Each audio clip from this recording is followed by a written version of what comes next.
right. Well, welcome, Jamie. Thank you for coming to our Small City Big podcast. We're going to have some little active couch conversations today with you. Great. So thank you for being here. I'm really excited to have you. Do you want to start just by telling us a little bit about yourself, where you came from, and kind of what brought you to Salmon Arm? Well, yeah, I guess a lot of people don't know this, but I actually grew up in Salmon Arm. And then that was a long time ago. I won't say when, because I want to have the appearance of being younger than I am. But no, I left and then ended up in Europe for a while, and then came back to BC, to Salt Spring Island, and then came back to Salmon Arm after that to start Marionette. So, yeah, I guess I came back because of the opportunity of starting a winery in, like, from my perspective, the best cool climate location imaginable sort of in the world. Oh, wow. Well, that's a little bit hyperbolic, but it's like my perspective. Yeah, for sure. Okay, I didn't know that you lived at Salmon Arm, so this is something people don't generally. I got down out of school here. I left to go to university, so it was a long time before I came back. Yeah. But and did the prospect of starting Marionette, that was the reason that you came back? Yeah, like I came back during the economic crisis, sort of 2010, or that's why I left Europe. And then I had a young family at the time, and I got a job at Salt Spring Island at a winery called Gary Oaks, and that was great. But one of the Christmases when I was there, we came back, and we were sitting around the table with my family, and we were all talking about, oh, wouldn't it be great to start a little winery in Salmon Arm, like super small. Yeah. And then it just, because of, I think, literally the real estate costs then were so much lower that it was actually possible to do, Right. And the just, like, it was all like, it was sort of like the universe, like everything just sort of was in the perfect place for that to happen, because my dad was like, oh, well, actually there's this property, like, literally right down the street, which has been for sale for like ages, and the price keeps coming down. It's like there's nobody there. Yeah. But it looks like a beautiful property, and so we took a walk in the snow. I remember walking down the driveway with the cottonwoods. Yeah. And just being like, I sort of like saw it all, you know what I mean? It was like I saw it all like the way it could be, all in an instant. And so I quit my job, and then we all made the leap sort of together. That's amazing. Yeah, but it was the property. Like, yeah. So I guess the answer literally is that property. That part. Which is, like, there is something really special about that property. I think everybody sees it when they get there, you know what I mean? And yeah. And I definitely saw it that night when we walked down the driveway. Yeah. I love that. I fully agree with you. It's a beautiful location. It's odd because it doesn't feel like you're in a community at all. It feels like you could be like 100 kilometers away from. Yeah, and it's really quiet. Yeah, like it's a really beautiful location, and it is bustling. 3 minutes down the road. Here is like one of the busiest roads in Salmon Arm. Yeah, and I think that's what's so great about that place. How it's sort of like it even. Like, I remember, I mean, I'm not sure, to be honest with you, like, I don't know how much I remember seeing that property when I used to ride my bike down 40th Street when I was like 12 years old. But it seems to me that I always, like, because it's just before you start going up the really steep hill. Mm-hmm. And I feel like I have these, like, memories, I'm not sure if I've just, like, invented them, of, like, looking down that driveway as I'm, like, cycling up the hill and just feeling like that's a really, like, cool secret place, you know what I mean? Yes. And there's those trees, like the cottonwood trees are really it's magical. Yeah. It's like a tunnel into stone land. I thought when you were describing that. It is. It is. I love that. Okay, so you come back to Salmon Arm after, being born and raised here. Marionette is the reason. So tell us a little bit about Marionette Winery. Yeah, so it was always sort of the concept behind it was that it was always going to be small. Never. I'm not an empire builder. You know what I mean? And it's sort of the opposite of what when I was trained as a winemaker. Like, my frustration with the training, the education, and how the education of like a winemaker basically is geared completely towards big industry. And a lot of my professors and then friends I had in my course were, they would say that they'd say like a lot of us would end up being in smaller wineries, and you know what I mean, like you'll have to learn that. You know what I mean? Like on your own, because like we're trained you basically to look at a computer screen in a big control tower looking out over like a tank farm of like hundreds of like 500,000 liter tanks, pushing buttons, Yeah. And if you don't want to do that, I mean, there's like that's where you earn the sort of like the money, being that sort of executive winemaker or whatever. Yeah. But if you really want to, see the magic, then you have to basically be willing to do literally like everything from the vineyard to the to the bottling, and that is what Marionette was designed to be. You know what I mean? I got my first experience of working in a winery that small in Gary Oveson's Saltford, and I loved it. So I knew that. I was like, I think the motivation and the energy I had to do that was like for me what Marionette would always be, Yeah. That's for as long as possible, obviously. Yeah. Couldn't be doing it when I'm 94. Hey, you never know. With modern science. Yeah. Oh my god. New podcast topic. But anyway, I that sort of, that's that sort of place Marionette it is, like you have the sense that it's not like a $10 million or $20 million architectural digest building. It has its own identity and character the moment you sort of see it, but none of that is about money or industry or like hedge fund investment. You know what I mean? Yeah. It's about a sense of place, like what the French would call terroir. Like it can only be, the wines could only be from that place. Yes. Yeah. Which is so amazing. And it started as you started the tasting room, along with the vineyard. Like it came hand in hand. Yeah, like when we started, Salmon Arm was even like a lot different when we started in 2015, like the we opened. We're the only winery in Salmon Arm. That's still the case, like in the city limits. And our sort of idea was that we'd have a tasting room. It would be for tourism, but mostly we would try to sell our wine like in, Vancouver. Right. You know what I mean? Like Vancouver, basically. Like the Lower Mainland, we really, really put a huge effort into going down to the coast, and then starting a wine club.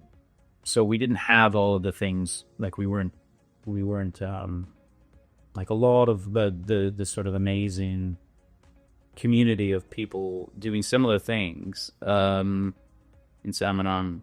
I feel like either it was probably just beginning to happen. Like I remember going to the branding of Salmon Arm meeting, and I remember talking to Adam and Jenna, Mikkel, and we were all sort of complaining about the fact that there were loads of cafes, but there was nowhere to go out. Right. Nice. I think that, we were thinking of the same idea, basically. Yeah, I mean, and for them, it, became the Night Cafe, obviously, which is the center point of Salmon Arm's like nightlife. And then we also, it took us, I think, or maybe, I don't know, maybe we started at about the same time. Anyway, that, like, I feel like a lot of things happened sort of at the same time. A lot of people were thinking the same idea. Yeah. And then, you know, like Mark and Egan, like Song Sparrow Hall, like I remember talking to Craig and Clea about how there's no real, you know, there's not a lot of venues for live music, which also was something that I was really passionate about and really wanted. Like, you could see music in places, but there was never like dedicated venues. Yeah, you know. for sure. I feel like, yeah, you're speaking to this whole birth of Salmon Arm's nightlife. Yeah. And we talk a lot about this, that, you know, we're not Kelowna, we're not Kamloops, you know, we're not the big cities. And we don't, you know, the nightclub kind of city. Yes, that's not us. It's not Salmon Arm. But we have a nightlife. Yeah. And it's really sweet. Yeah. And it's going to Marionette and listening to live music and having a beautiful glass of wine, and staying up till 10 and watching the stars, because you can see them. Yeah. In the vineyard, you know, and then heading home. It's going to Ricochet, it's going to the night cafe, and the same thing, you know. And I think that all of that developed around the same time. It's really interesting because you guys are all very independent in what you offer. It's a very unique experience at each location, Sonsborough included in that. But it's totally transformed our nightlife. Yeah. So yeah, I love, and Marionette has been a big instigator of that. Yeah, and we're like, I mean, we're not downtown, like we're in the city limits, so we don't have a lot of, like, we're different in Night Cafe and the Tap of Ricochet Tap House and Song Sparrow Hall as a music venue. But yeah, it's all like, we're close enough that we can sort of be a part of that interview that night. Energy, for sure. And now we've even got Canoeligans in Detroit, which is newer venues. So. Yeah, and that's obviously like are super important. And that really brings, like, what's great about Canoeligans is it brings canoe into the, you know what I mean? And back into the picture. Yeah. Exactly. What do you think is the most rewarding part about owning Marionette and operating there? I think it's still, for me, that property and being part of it year round. Like, I remember writing the blurb on our website, and I think the first line in like the About Us section is something like for us, wine is like a year round creative process. And I feel like that's still, for me, what makes the life of being a winemaker, a vineyard grower, living on the property, and specifically Marionette, so rewarding is that there isn't a day that's been the same since like I started. Like, like you have bursts of similar, like every year you're going to be doing similar things, but every year there's like, when you set out to do pruning, or you set out to do like you're managing sort of the growth of the vines, every year it's a different set of problems, and it's not the same as it's ever been, you know. And specifically like the last 5 years when we've had crazy weather, I mean, there's been a lot of like there's been a lot of like hard seasons. Yeah.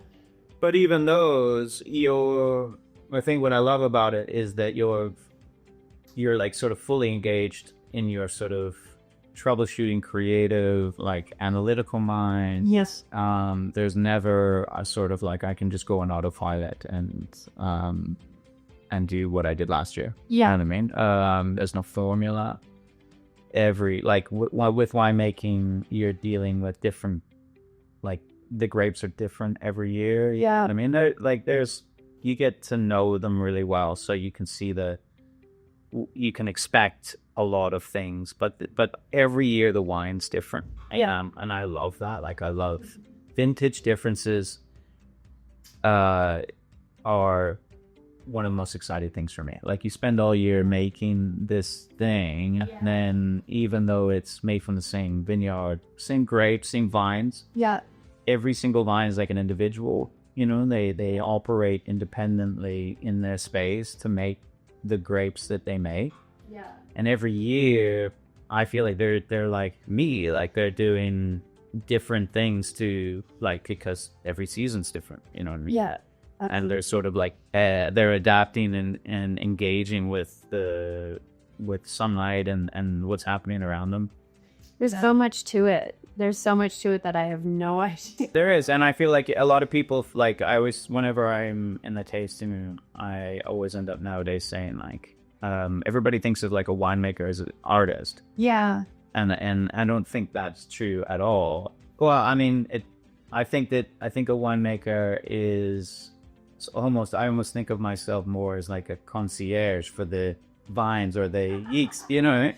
Like, I make them happy so that they do the work. Like, the vines make the grapes. I don't make the grapes. I take care of them, and I sort of am involved, you know, on a day-to-day basis. I'm always walking the vines and always being like, oh no, that vine, It's some names. yeah, like it's fallen down, or it's, you know what I mean? It's like, it's not getting enough water. And then when it comes to winemaking, because we do quite a few of our wines with natural yeasts from the vineyard. Oh, wow. That really puts you in the frame of, like, that's an extension of the vineyard in a sense, because that's like microflora that the fauna, that have been part of that vineyard ecosystem. You know what I mean? So when they come into the winery, you're really aware of how, like, you have to be basically, you have to keep the temperature a certain range. You have to make sure that they're happy throughout their fermentation. Otherwise, the quality of the wine is impacted. So it really is, at that point, I feel like it's like I'm like a hotel manager. I'm like, have you got enough food? Is it warm enough? Okay, so there's a lot. You've talked actually within that conversation a little bit about climate and just like, is Salmon Arm a good climate for you to be creating wine? Yeah, I think it's one of the things I think is still really funny that I used to find infuriating is I would go down to Vancouver or like, especially if you go to Kelowna or Penticton, and if I was trying to like sell my wines to a liquor store, I'd always get this question of, like, Salmon Arm has grapes. And I don't know what the schematic of, like, the perspective is of, like, other places, but it's like people think the moment you step out of the Okanagan, it's not possible anymore. Right. And, you know, like, we're the last winery to set up. Like, I mean, Larch Hills has been here since the late 80s, I think. Like, Larch Hills has been making wine here at 700 meters above sea level. You know what I mean? On a south-facing, like, slope for all that time. And you know, and Sunnybury, like, Sunnybury has this beautiful spot on the lake that gives them lake effect. You know what I mean? Their season starts at least it always starts a week before ours does. Right.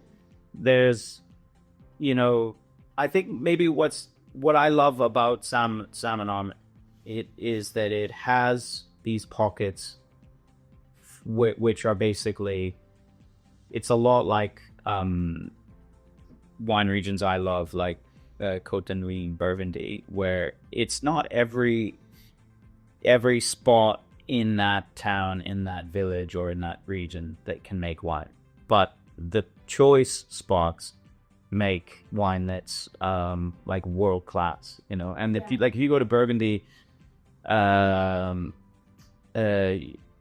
you sort of see that there's huge differentiation between vineyards. You know what I mean? It's not like going down to the south of France where there's just like valleys and valleys of grapes, because like you could literally grow vines anywhere. Right. You know what I mean? Yes, it's really specific, and the vineyards get to be really well known. Some of them are like the most expensive wines in the world come out of vineyards in Burgundy because they've been, you know, they were like selected by Napoleon, you know what I mean? Or even before that, you know what I mean? Like the cloistered sort of like vineyards. So Yeah. and I feel like Salmon Arm's like that. Like there's like the Broadview Bench where Marionette is there's still like remnants, loads of remnants of orchards around. I think most of the orchards that are left in Salmon Arm are up there, you know? And so it's obviously where fruit, like it was a big fruit producing bench in Salmon Arm, like Peterson's and Hannah's. And I feel like that sort of self-facing aspect, like I would love that to be, like I would low-key love that to be a like little Naramata, you know what I mean? Oh yeah.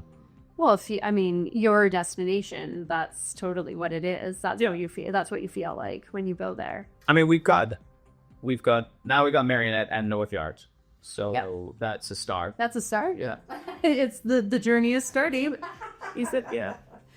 Okay, can you talk about the evolution of Marionette a little bit, because you know it started as a taste room. Yeah, so we thought we'd be mainly like my whole, like what I thought was going to happen was I remember going to a little winery down in Caramillas in Coston, called Orofino. Okay.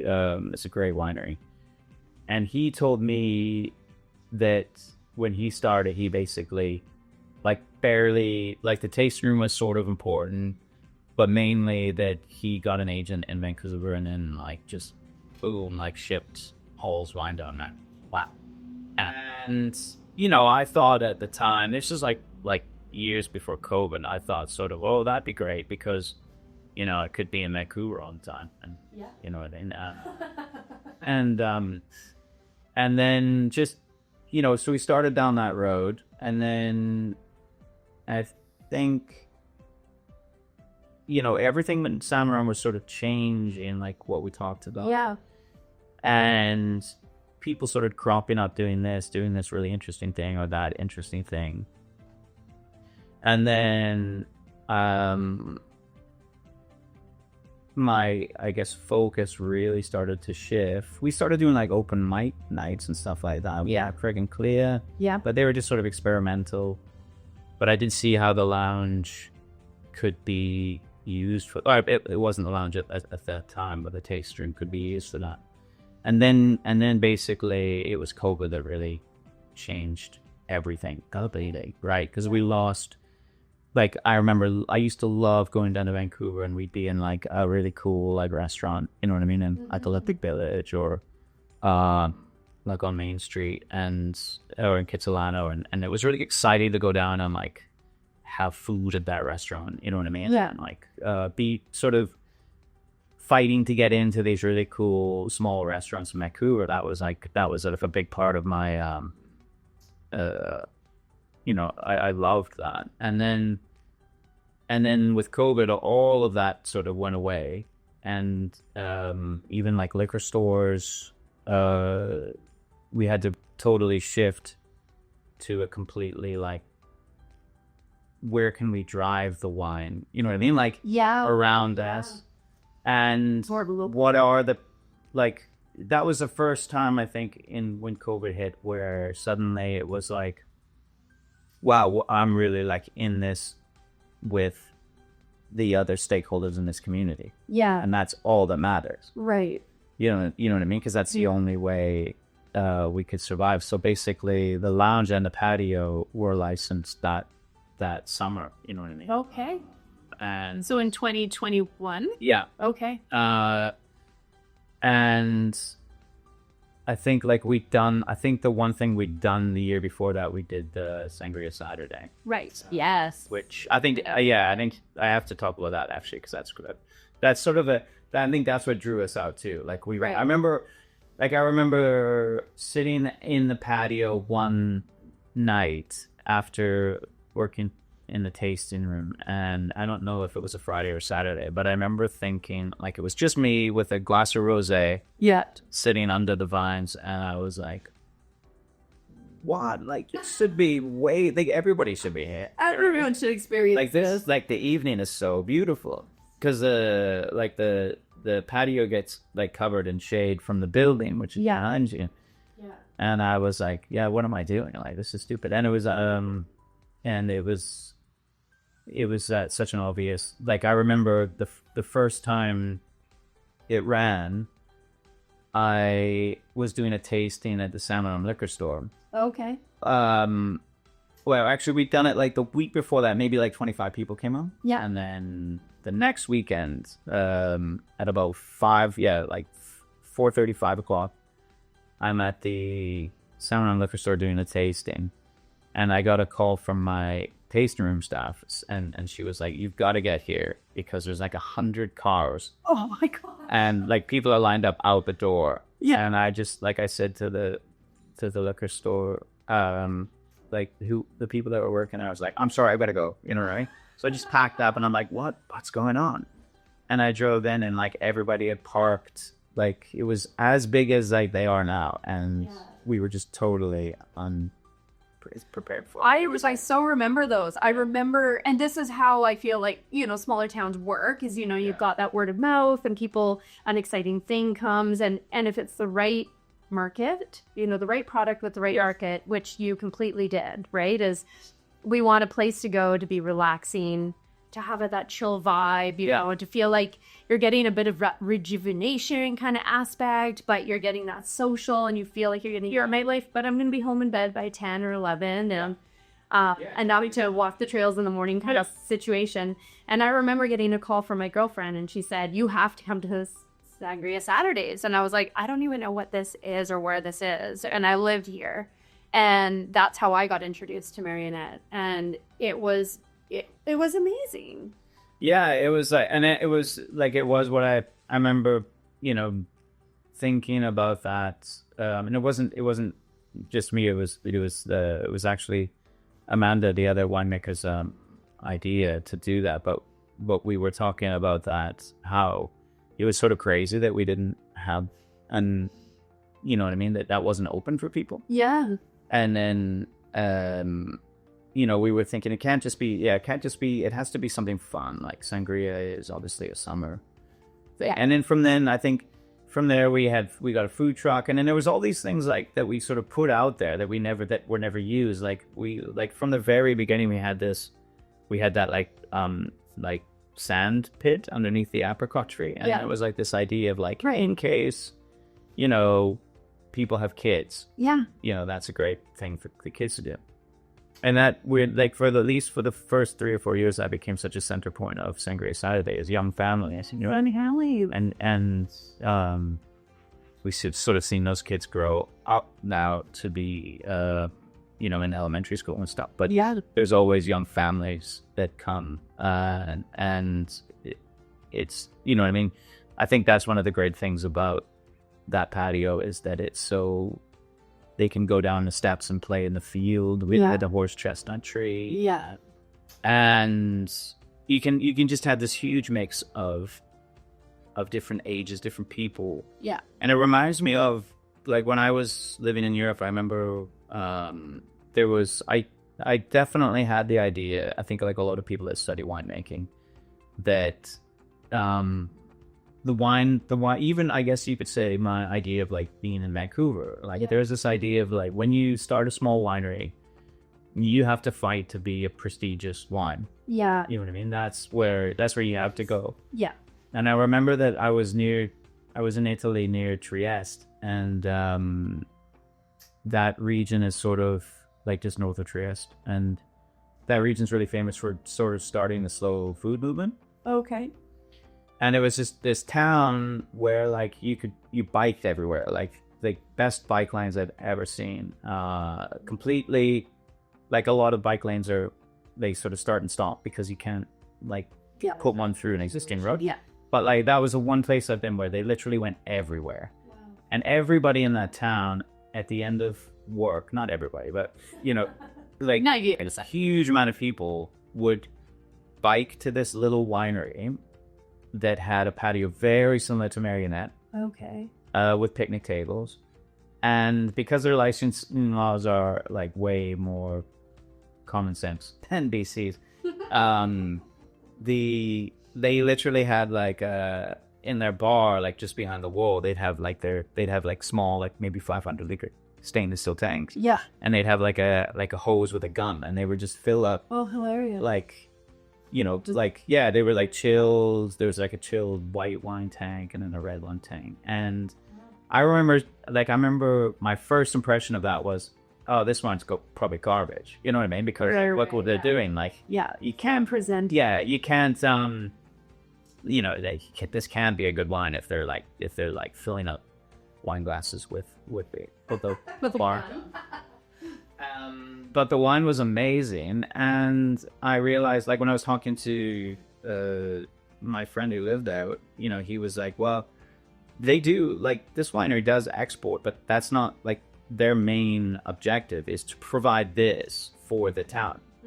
And that is, you know, it's actually a really solid business for them, because they are the place. Like he said, look at this patio, like, you've got people from all ages sitting here in the sort of like the, you know, the glow of like a summer evening, you know, in the shade, and they're sort of decompressing from their day of work, and you've got people from all lines of work here doing that, being together, and that's really like an amazing thing for a community to have. And hugely, and that stuck in my mind, and it totally changed my perspective of what, like, it I guess at the time it sort of confused me, because I was like, oh yeah, that's actually what wine is supposed to be. Wine isn't supposed to be something that's really prestigious that people like speculate on financially. Like, that's not, you know, since the time of like the cult of Dionysus, it's about life, and in some ways the shortness of it, but the joy of it. Because so many things about wine, like this bottle of wine by the end of the summer will be different than it is right now. It's always changing. You know what I mean? And you can only experience it as it is right now, and a year from now it won't be the same wine. And a lot, that's why, like, I think rosé is my favorite wine, because the moment it's made, it has this beautiful like sort of color to it that will become like sort of a salmon orange over time. And not that that's bad, but it's about the fleeting quality of that fresh strawberry, you know what I mean, aroma, flavor, that all passes away, you know what I mean. And but there's so much joy in every stage of it. But you just can't hold on to it, you know what I mean. I love that. I really feel your passion for wine, and the whole, you know, it's beyond the process, like you were speaking about, you know, just being like tending to the plants, and you know, kind of that it creates its own self, but that you're helping facilitate that. But now just hearing you speak about the metaphor of, you know, life is wine, and you can see the passion, which is fantastic.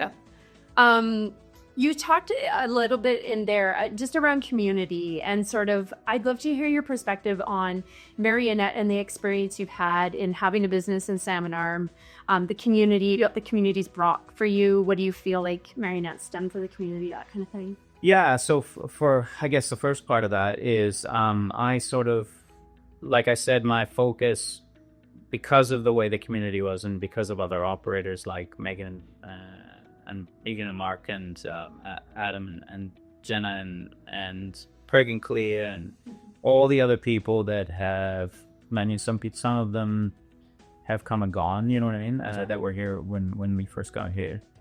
But I really feel that the community of Salmon Arm, like, I sort of arrived at the right time, or came back at the right time.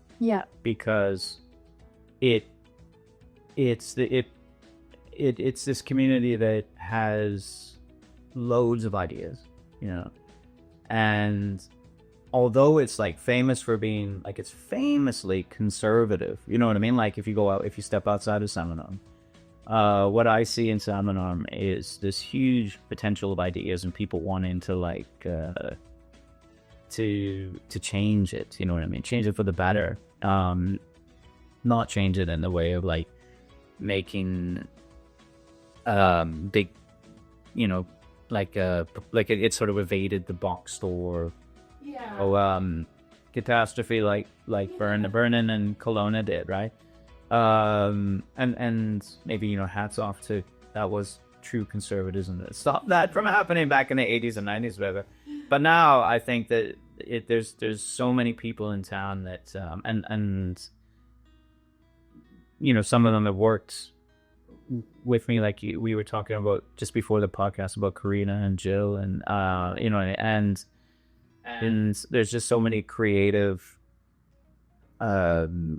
people that want to live in a place that sees that potential fulfilled. And that's a really exciting thing to be part of, because I feel like where I worked in Portugal, for example, is a beautiful like mid-sized city called Évora, but you really get the sense that it's like it is now what it is, and the beauty it has, like, I mean, it has like Roman ruins, you know, so it's like we have this and we're preserving it, you know, because, and this is how we do things, and you know, and that's great. Like, you can plug into that and you can be a part of that. That's amazing. And that's not to say that there aren't like innovative people there, but and innovative things happening. But a town like Salmon Arm, which has like a walkable center, you know what I mean, is a beautiful, just like wherever you look, you've got Mount Ida, you've got Fly Hills, you got the lake, you know what I mean, you've got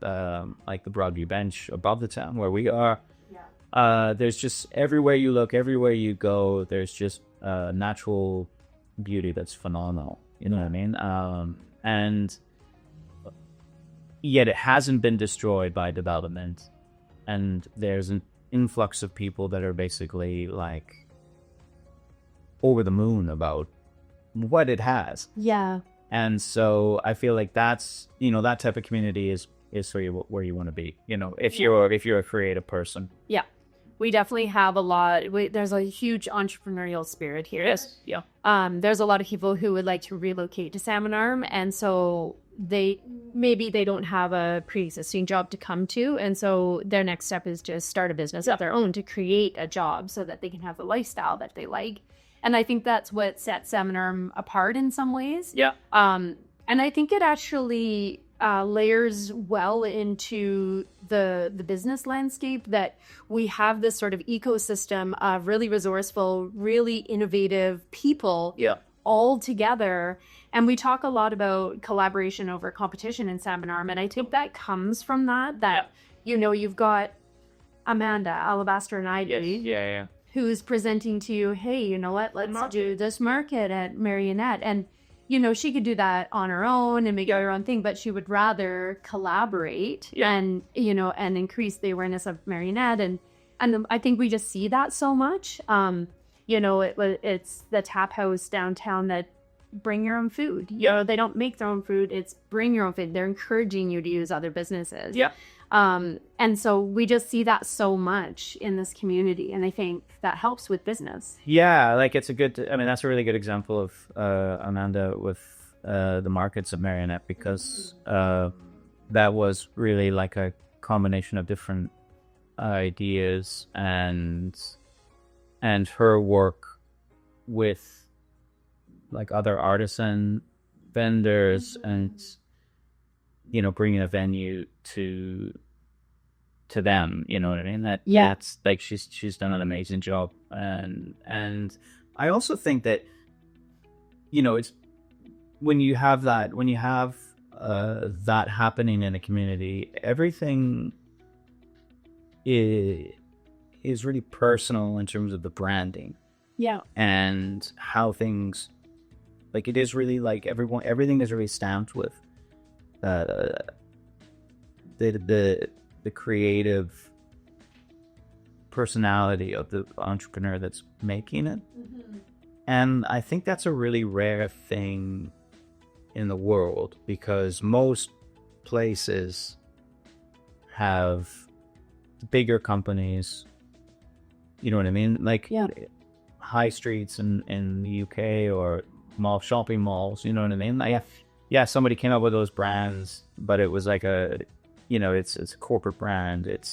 Or it looks like a corporate brand. It's trying to be a corporate brand. And I think that what's really amazing about, like, if you go to the markets at Marionette, it's how you feel like this can only happen here. Yeah. And I think that Salmon Arm has so much of that. So many people making something that's uniquely from them, that you get that sense in Salmon Arm, like the sanctuary, the game shop. Yeah. I mean, and like our streets are sort of filling up with people's very personal sort of brands, and that's a really exciting. I think that people who visit Salmon Arm really see that. Yeah. And I think that the community, like that, I think why that happens is because the community is very receptive to it. Yes. You know, like if you bring a new brand to Salmon Arm and it is a local, you know, that gets so much attention and people will support you. Like how you heard about us, you know, like it's like you suddenly hear people like, oh, have you heard about this? Like, you've got to try this out. You gotta see this. You gotta come experience it. And that is like the buzz as it goes through the community people will adopt it. Yeah. And it just takes basically coming with an idea and being like, hey, Salmon Arm doesn't have this. And I've got this idea. You know? Yeah, totally. What would you give for advice for somebody who would be thinking of moving to Salmon Arm and starting a business, as being a business owner yourself? Yeah, I guess I would say, just on the heels of what we were talking about, is spend some time and get plugged into the community in terms of the embrace the businesses that are here and get to know people, you know, like, spend some time here, basically. Yeah. Going to Skookum or going to the Tap House or going to the night cafe or going to Anvil Coffee, or, you know, like, reach out to people. And actually, innovation centers are great. Yeah. You know what I mean? A great resource for that. Totally. What you guys do here is something also really, I feel like this is sort of a manifestation of that entrepreneurial spirit in Salmon Arm, because I haven't really seen something like this in other towns where it sort of facilitates that. Yeah. And we've all about that. Yeah, we've heard over and over from businesses that Salmon Arm offers a very unique business support program. Between Salmon Arm Economic Development, you know, we run the Big Connect program, which is free. You can learn, you know, different information from leaders, and, you know, it's networking. We've got the chamber. The chamber's actually another really good business events. That would be like part of my advice too, is to reach out, you know, to you guys in the chamber, because, you know, that group of people, I mean, that sort of room is full of people with those ideas, you know, and the enthusiasm for new people. I do like these. Yeah. And our downtown association is very involved, always trying to, you know, bring more life and energy into the downtown. And we've got community futures. Like, I think that Salmon Arm is well positioned to help support businesses, but I love that you say get to know the community and be a part of it, because I think that is the success of Salmon Arm, is being a part of the community. Yeah. You know, you can get away with it in other places, but we're pretty tight knit. Yeah. You know, and loyal people. Yeah. And I think very keen on new ideas too. Yes. Oh yeah. So welcoming. Yeah. One of the biggest things we hear over and over is how welcoming Salmon Arm is. Like, it's tight knit, not in a cliquey kind of way. It's tight knit in a like, oh, you're part of us. Mm-hmm. Come and be part. You know, you're in. Yeah. And so I think that's always interesting. Okay, so a little bit more about you, like, when you're not running your business, what sort of keeps you busy in summer? What are your favorite things to do? So I think in the summer, you could find me at Garden Lake is sort of my, that's, for me, that's my, like that for me is almost like, you know, that's what the afterlife looks like. At least the after work, like, yeah. No, it's such a gorgeous like thought, and it's like, you know, it's such a beautiful, like, special sort of little lake with no motorboats and everything on it, and it's like it's such a it's so unique, and so I tell like everybody about it that isn't from area. Yeah. Must go. And then, yeah, in the winter, you know, like a lot of people, it's, you know, we've got some great places to spend time in the area, like Larch Hills, you know, cross country, skiing area, but I love downtown Salmon Arm, you know, like it's I think if we're talking about sort of where in downtown Salmon Arm, you'd probably find me in the book nook looking through the vinyl rips. Oh my gosh, you and my son. Because you always like, you never know when you're gonna find like a big, you know, dump of amazing records in there. So it's a great shop too, and it's right next to like Anvil Coffee. So that's sort of my guilty pleasure. Is I would go have a coffee at Anvil and then peruse the vinyl. I love it. I love it. Okay, what's a piece of advice that you have received in your life that you think has had the biggest impact on you as a business owner? Well, I think when I was working in Portugal in a winery, it was a big winery. It's probably, I mean, for them, like, they've got a huge industry, obviously, so it probably was like Mission Hill size. You know? Okay, yeah. But for them, it's like a mid-size winery. Right. And I remember talking, the winemaker was pretty young, and he was actually maybe even a couple years younger than me at the time. And he was talking to me about what type of winery is the best type of winery to work in or like run.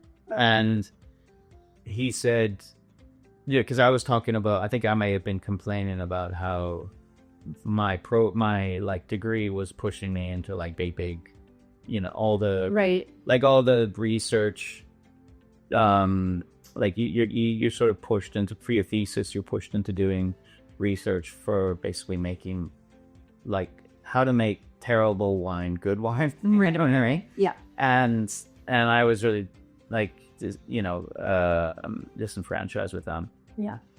But he was talking about, he said, he agreed with that, but he also said he saw other people his age that had tiny wineries. Yeah. And he said he thought the quality of life was way better. He said, like, he said they do everything. Yeah. But they're way happier than I am, because he said, like,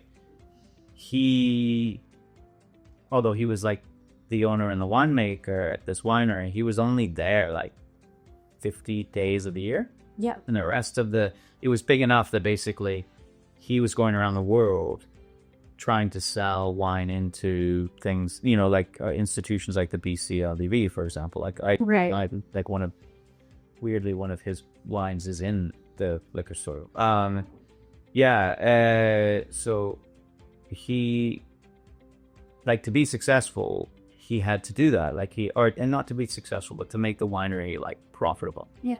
But the game is much, much, much higher and much more in the scope of like big import export, like, or just at the bottom, you know, rung of that.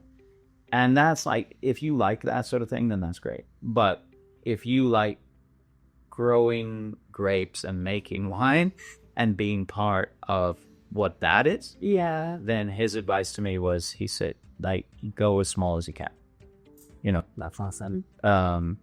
And I totally feel that, you know. I think that's really true, even looking at wineries in the Okanagan. I think that it's a lot, but it's sort of, although it's a lot, it gives back Yeah. And I don't know if any other scale of winery does. So you're living your passion. You're Yeah. giving that bit of advice. Okay, Jamie, we're going to finish this podcast with rapid fire. Okay. So rapid fire is 5 questions. You're going to answer them as quickly as you can. No need to shorten it if you need to explain more. Okay. So what Salmon Arm has a tagline. It's called Small City, Big Ideas. So if you were to rebrand that tagline into Small City, Big, what would it be? No, and I said I would think of something other than big talent, which is what I said before. So I'll just say big talent again. Small City, Big Talent? Yeah. You know what? It's true. I love it.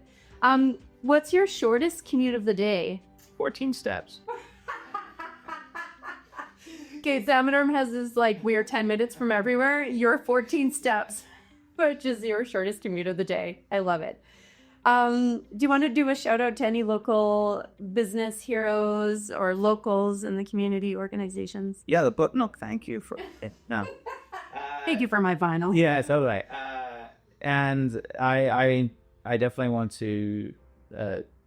You had Mark and Megan and and I want to give a shout out to them just because they started the tap house I guess a year ago almost, and I feel like talking with I used to talk with Mark when he did the market. It's like and sometimes I felt like I was more excited even than he was about the prospect of having something like that right downtown across from the Royal Street, stage. And I feel like it has really made a difference in the community for, there wasn't really a place. I mean, there was the night cafe, but I feel like the tap house really is that place where, like, if, you finish work downtown, you work downtown, like, obviously not for me, because I'm way up and You have your own sanctuary. but I've always really loved places like that where you can just pop in and have a pint on your way home. You know what I mean? For sure. And sort of decompress with you can meet a friend there after work and just have a sleeve or what do they call them here? Like a Slight? No. Like a smaller, not a pint, but just a Yeah. I don't know. yeah, and you know what I mean, like a half pint or whatever. Yeah, just a little small one. And then have a bit of a snack and then go home and you feel sort of like you've had your, you know what I mean? Like A little bit of Yeah.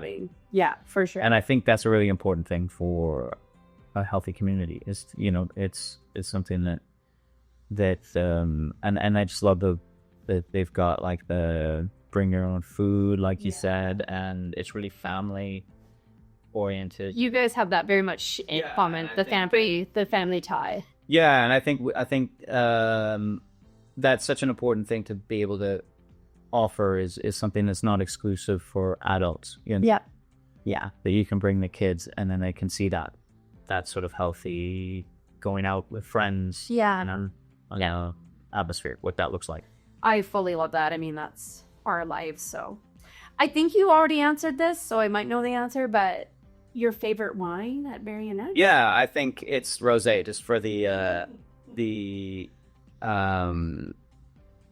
temporary nature of it. Yeah, I love that. Obviously, I always never play favorites. Yes, of course. Because they all, like, every vine, every grape, and then the wine that they make is really special to me in terms of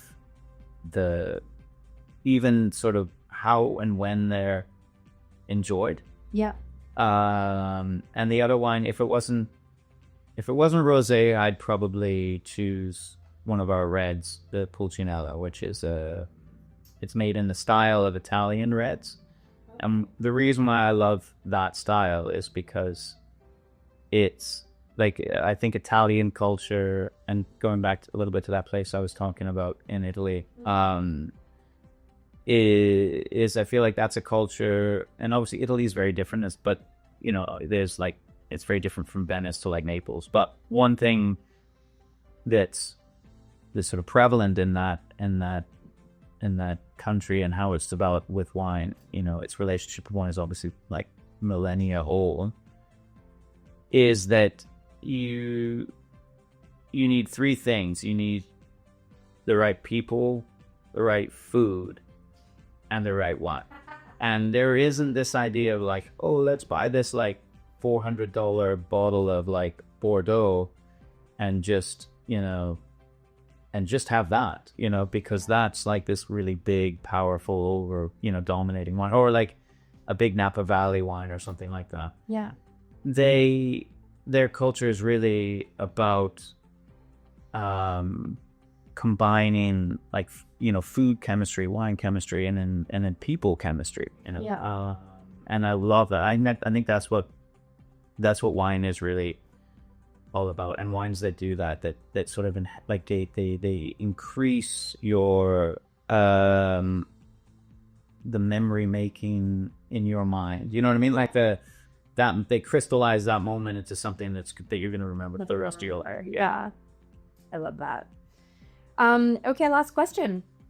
Favorite time of the year at the Oh, no, it's tough. I always get to this point of the year. I think it's just after this point of the year, because right in May and June, I'm always behind in the vineyard. Okay, yeah. But there's this moment which is like right before midsummer, where it's like everything's still sort of green. It hasn't gotten like dried out, and like there's no fire danger yet. Yeah. But it's just this sort of late evening sort of summer light, Yeah. Oof. Yeah, gorgeous. And that I have this like weird idea that like that exact frequency of light is somehow like what we're all made of, you know what I mean? And it really like resonates with me, like it like no other time of year, that sort of golden orange, you know what I mean? Like the ending light. I love that, and you don't get that any other time of year. Obviously, I love the fall because that's when you harvest and Right. Yeah.